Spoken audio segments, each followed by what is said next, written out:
Progressive shorthand magazine matter. 5 seconds. Ready, start. I call upon policy makers in the government, captains of industry and trade unions, and leaders of other concerned organizations to develop this concept further so that we can launch the National Work Improvement Campaign in an expeditious and effective manner. Stop. The cornerstone of the National Work Improvement Campaign will have to be an emphasis on teamwork. Stop. Excellence in work is rarely the result of individual excellence. Stop. Rather, it is the cumulative outcome of the proper management of team talent. Stop. In order to enrich and activate team talent, we must create organizations that are less hierarchical and more democratic. Stop. We must create an environment which accepts creative ideas and initiatives from whichever direction they may come. Stop. The National Work Improvement Campaign must also place high emphasis on continuous learning at the workplace. Stop. Training, retraining, and acquisition of new knowledge should become an integral part of our work culture. Stop. Let each and every economic organization in the country become a learning organization, and let India itself become a learning nation. Stop.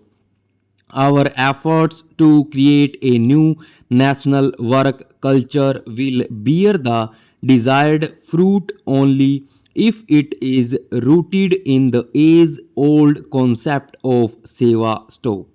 Work becomes more than a job. Indeed, work becomes workshop only when it is done with the attitude of Samaj Seva and Rashtra Seva. Stop.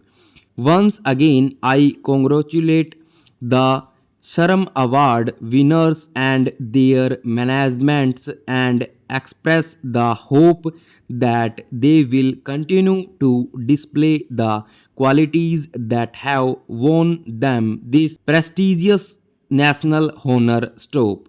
Before concluding, let me reiterate my appeal to all my countrymen. Let us together honor Bharat Mata by launching sincerely and earnestly the National Work Improvement Campaign with the central appeal. Stop. Work faster, work better, work for the nation. Stop. I greet you all and every brother and sister around the world on the 50th anniversary of the Universal Declaration of Human Rights. Stop. This day 50 years ago, the members states of United Nations adopted what President Roosevelt so movingly described as the international Magna Carta of all men everywhere. Stop. The immediate backdrop of the declaration was the horrifying spectacle of man's brutality against man as witnessed during the Second World War. Stop. During those bleak years of this century, and individuals' inalienable right to dignity and liberty were brutally trampled upon. Stop. The Universal Declaration of Human Rights was supposed to be a safeguard against the repetition of the brutalities. Stop. Of World War II and to establish the overriding supremacy of human rights. Stop. This noble purpose was underscored by the Vienna Declaration that asserted all human rights are universal, indivisible, interrelated, and interdependent. This must be noble. Stop over.